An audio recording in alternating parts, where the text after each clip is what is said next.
24 చూశారు కదా. మొదటి రాజులు 2:24. నన్ను స్థిరపరిచి నా తండ్రి సింహాసనం మీద నన్ను ఆసీనుడిగా చేసి తన వాగ్దానం ప్రకారం నాకు కుటుంబము కలుగజేసిన యెహోవా జీవము తోడు. దేవుడి నామమునకు స్తోత్రం. వాగ్దానాన్ని కలుగజేసిన దేవుడు. అయితే ఇక్కడ ఏం చెప్తున్నాడంటే వాగ్దానం ఎవరికి ఇచ్చారు? దావీదుకి ఇచ్చిన వాగ్దానం సొలొమోను రాజుకి ఇచ్చాడు. అంటే తండ్రి చేసిన పరిచర్య కుమారుడు వాగ్దానం దేవుడు ఇచ్చాడు, కుమారుడికి ఇచ్చాడు వాగ్దానం. అందుకనే ఈ వాగ్దానం తండ్రికి ఇచ్చిన వాగ్దానం కుమారుడు నెరవేర్చాలి. అలాగే మీరున్నారు అనుకుందాము, మీరు వాగ్దానాలు తీసుకున్నారు. వాగ్దానం తీసుకున్న తర్వాత వాగ్దానం ప్రకారం నడవడానికి తండ్రి చెప్పిన మాట మీరేం చేయాలి? నెరవేర్చబడాలంటే వాక్యాన్ని చదవాలి, దాని ప్రకారం నడవాలి. అది దేవుని వాగ్దానం. అంటే దావీదుకు దేవుడు ఇచ్చిన వాగ్దానం కుమారుడు ఏం చేశాడు? నెరవేర్చాడు. ఎవరు? సొలొమోను. అలాగే నేను కూడా దేవుడి మాటలు ఏం చేయాలి? దేవుడి వాగ్దానములు నెరవేరాలి. 2025 సంవత్సరంలో నెరవేర్చబడాలి. దేవుడి నామమునకు స్తోత్రం. మొదటి మాట అన్నమాట. రెండో మాట అంటే సామెతల గ్రంథము 8వ అధ్యాయము 17వ వచనములో ఏమంటే నన్ను ప్రేమించు వారిని ఆస్తి కర్తలుగా చేస్తానని చెప్పారు. అప్పుడు ఆ విధులను నింపుతానని చెప్పాడు. చదవడం ఒకసారి. సామెతలు 8వ అధ్యాయము 17వ వచనం. సామెతల గ్రంథము 8వ అధ్యాయం 17. నన్ను ప్రేమించు వారిని నేను ప్రేమించుచున్నాను, నన్ను జాగ్రత్తగా వెతుకువారు నన్ను కనుగొందురు. ఐశ్వర్య ఘనతలు స్థిరమైన కలిమియు నీతియు నా యొద్దనున్నవి. ఆమేన్. దేవుని నామమునకు స్తోత్రం. నన్ను ప్రేమించు వారిని నేను చేస్తాను, ప్రేమించుచున్నాను అన్నాడు. నన్ను జాగ్రత్తగా వెతుకువారు నన్ను కనుగొందురు. ఆయనకి ఏమి ఇస్తారట? ఐశ్వర్యమును ఘనతయు స్థిరమైన కలిమియు నీతియు నా యొక్క ఉన్నవి. ఆయన యొక్క ఉన్నవి ఏంటంటే ఈ నూతన సంవత్సరంలో ఈ నూతన వాగ్దానం కొరకు మనం ఎదురు చూస్తున్నప్పుడు ఆయన ఉన్నవి ఏంటంటే ఆ ఐశ్వర్యం, ఘనత, స్థిరమైన కొలిమి, నీతియు ఆయన యొక్క ఉన్నాయి. అదే ఇక్కడ చెప్పిన మాట రాజుల గ్రంథంలో అదే సొలొమోను చెప్పిన మాట ఏంటంటే నాకు ఏం కావాలి, నాకేమి ఇవ్వాలంటే నాకు జ్ఞానం ఇచ్చి చాలు ప్రభువా అన్నాడు. వివేకము, జ్ఞానము అన్ని ఇచ్చాడు దేవుడు. దేవుడి నామమునకు స్తోత్రం. అందుకే ఇక్కడ సామెతలో కూడా నన్ను ప్రేమించిన వారిని ఏం చేస్తానన్నాడు? ప్రేమించున్నాను అన్నాడు. నన్ను జాగ్రత్తగా వెతుకు వారిని కనుగొందురు అన్నాడు. దేవుడి నామమునకు స్తోత్రం. అంటే మనం ఏ విధంగా కనుక్కుంటామంటే ఆయన జ్ఞానముని, ఆయన ఐశ్వర్యులు, ఆయన తలంతులను మనం కనుగొన్నాము. దేవుడి నామమునకు స్తోత్రం. హల్లెలూయా. అయితే 8:21 కూడా ఏమన్నాడు? ఆస్తికర్తలుగా చెయ్యుదును అన్నాడు. ఏమన్నాడమ్మా? ఆస్తికర్తలుగా చెయ్యుదును అంటాడు. చూడండి, చదవండి. నన్ను ప్రేమించు వారిని ఆస్తికర్తలుగా చెయ్యుదును, వారి నిధులను నింపుదును. దేవుని నామమునకు స్తోత్రం. నన్ను ప్రేమించు వారిని ఏం చేస్తారట? ఆయన ప్రేమించిన వారిని ఆస్తికర్తగా, అందరికంటే ఆశీర్వాదాల పాత్రలుగా చేస్తానన్నాడు. వారి నిధులను నింపుతానన్నాడు. దేవుడి నామమునకు స్తోత్రం. ఈ నూతన సంవత్సరంలో నూతనమైన వాగ్దానాలను పొందుకోవాలంటే శ్రేష్టమైన కృప దావీదుకి ఇచ్చిన శ్రేష్టమైన కృప సొలొమోనుకి ఇచ్చాడు. దేవుడు కూడా సొలొమోను రాజే ప్రకటించాడు. యవ్వనము కాలంలో ఆయన ప్రకటించిన సామెతలు. కాబట్టి ఆయన జ్ఞానమును, ఐశ్వర్యమును, చూడండి, ఐశ్వర్యమును, జ్ఞానమును స్థిరముగా ఉండాలని చెప్పాడు. దేవుడి నామమునకు స్తోత్రం. అంటే స్థిరమైన కొలిమి, యథార్థమైన భక్తి, దేవుడు ఆయనకు భయభక్తులు కలిగి ఉండాలని ఆయన తెలియజేసుకొని వచ్చాడు. ప్రియులారా, దేవుడి నామమునకు స్తోత్రం. హల్లెలూయా. ఇక్కడ మొదటి రాజుల గ్రంథము 5:12 ఏమంటున్నారంటే యెహోవా సొలొమోనునకు చేసిన వాగ్దానము చొప్పున అతనికి జ్ఞానమును దయచేసినట. మొదటి రాజులు 5:12 జ్ఞానము దయచేసినట సొలొమోనుకి. ఆయన అడిగాడు, నేను న్యాయ ఇక దేశంలోని ప్రజలందరికీ న్యాయం చెయ్యాలంటే ప్రభువా నువ్వు నాకు జ్ఞానం ఇస్తే చాలు ప్రభువా అని అడిగాడు. అయితే జ్ఞానం దయచేసిన ఉంది అక్కడ. అయితే ఇక్కడ యెహోవా అంటే దేవుడు ఏమైనంటే సొలొమోనుకు చేసిన వాగ్దానం చొప్పున అతనికి జ్ఞానమును దయచేసినని ఉంది. దేవుని స్తోత్రం. హల్లెలూయా. ఎక్కువ చెప్తే టైం లేదు కాబట్టి ఆ 2 ముక్కలే చెప్తున్నాను. దేవుని స్తోత్రం, తర్వాత చెప్తుందాం. దేవుని స్తోత్రం. హల్లెలూయా. అదే వాగ్దానం ప్రకారం ఇంకో మాట ఉంది. 6వ అధ్యాయము, అదే మొదటి రాజుల గ్రంథం 6వ అధ్యాయం 12వ వచనంలో ఈ కట్టడలను న్యాయ విధులను అనుసరించి ఉన్నావు అంటే నడుచుకుంటున్నారట. ఏ సంవత్సరము? నూతన సంవత్సరములో అనుసరించి, దేవుని ఆజ్ఞలను అనుసరించి, దేవుని కట్టడలను అనుసరించి, దేవుని రక్షణ అనుసరించి నడుచుకుంటున్నామని ఆయన దేవుడే సొలొమోను రాజుతో తెలియజేస్తున్నాడు. ప్రియులారా, దేవుని నామమునకు స్తోత్రం. హల్లెలూయా. మరి ఇంకా ఎన్నో మాటలు ఉన్నాయి. ఈ మాటలు ఒకటేమో స్థిరం కావాలి మనకి, రెండోదేమో ప్రేమించే మనసు కావాలి, మూడోదేమో అతనికి ఆ జ్ఞానము కావాలి. దేవుడి నామమునకు స్తోత్రం.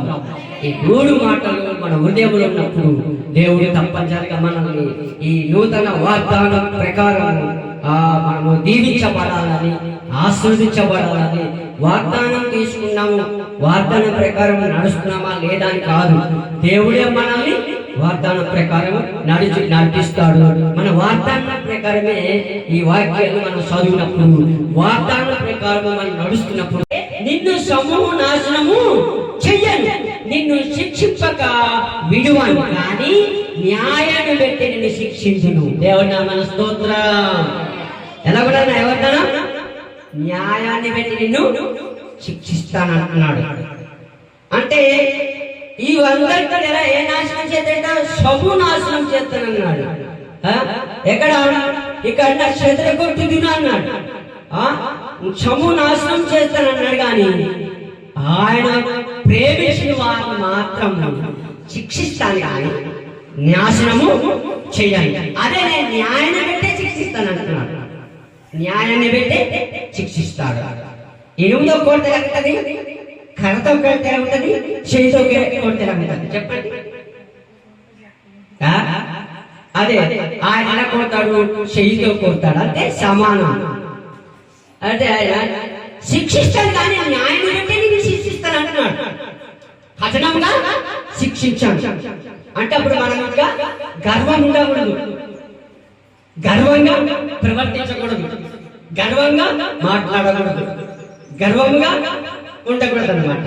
అయితే చెప్పిన మాట అదే మాట చూసినప్పుడు యాకోబు చూస్తే ఆదికాండం 32:9 ఉన్నది. యాకోబు గురించి దేవుడి నామమునకు స్తోత్రం. ఆయన తర్వాత చెప్తున్నాం.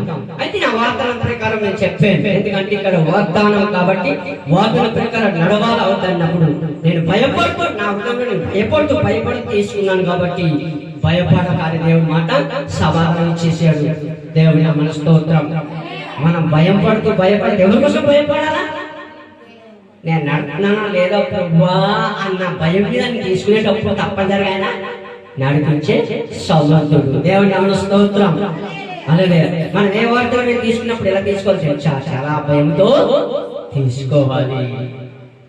ఎలా వార్తలు తీసుకోకూడదు వాగ్దానం, అది దేవుడి వాక్యమే.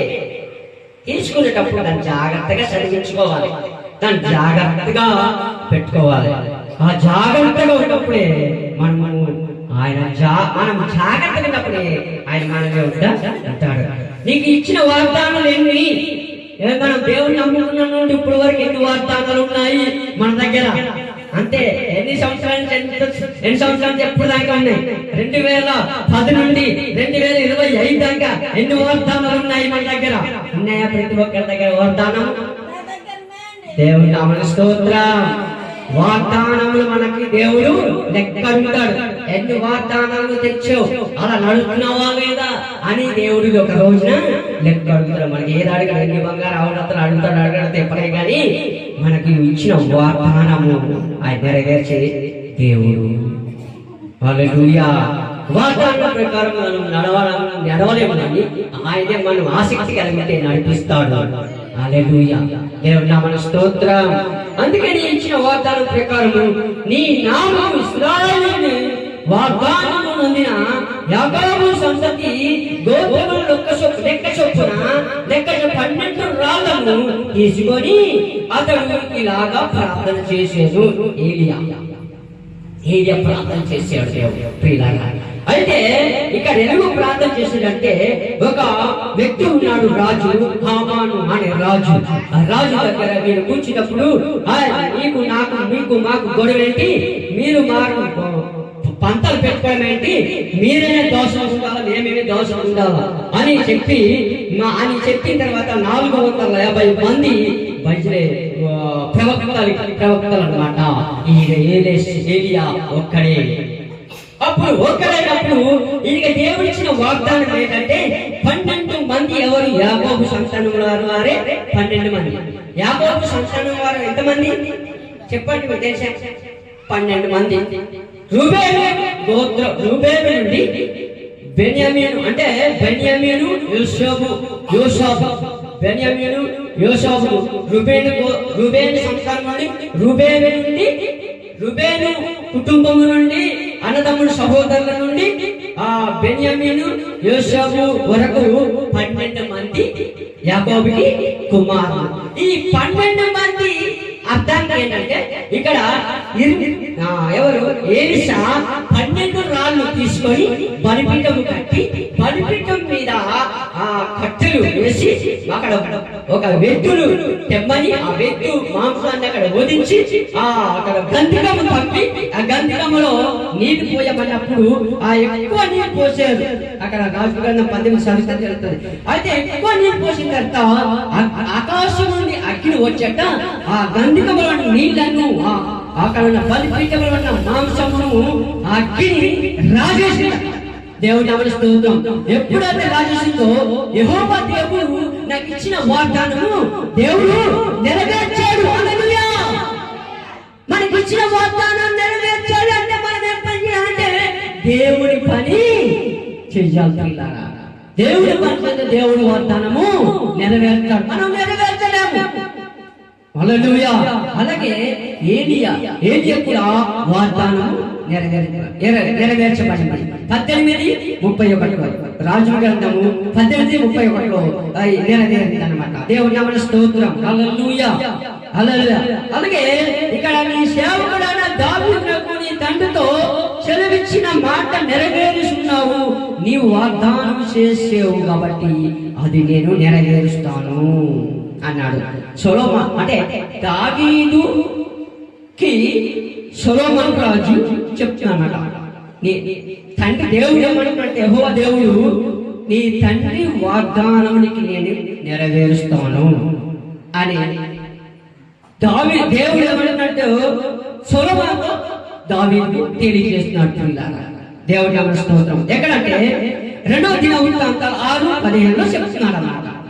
2వ దినవృత్తాంతాలు 6:15 చెప్తున్నాడు అన్నమాట. వాగ్దానం కొరకు తీసుకుని వస్తున్నాను, వాగ్దానం ప్రకారంగా నడవాలని, వాగ్దానం ప్రకారం మనం ఉండాలని, వాగ్దానం ప్రకారం స్థిరపరిచి తండ్రి సింహాసనం మనం కూర్చోవాలి. నువ్వే కాదు, నేనే కాదు, తండ్రి సింహాసనంలో కూర్చోడానికి మంచి అదృష్టం మనకి కావాలి. అదృష్టం కావాలి. దేవుడి నామమునకు స్తోత్రం. హల్లెలూయా. ఈ మాటలు దేవుడు దీవించి ఆశీర్వదించును గాక. ప్రార్థన చేస్తాం.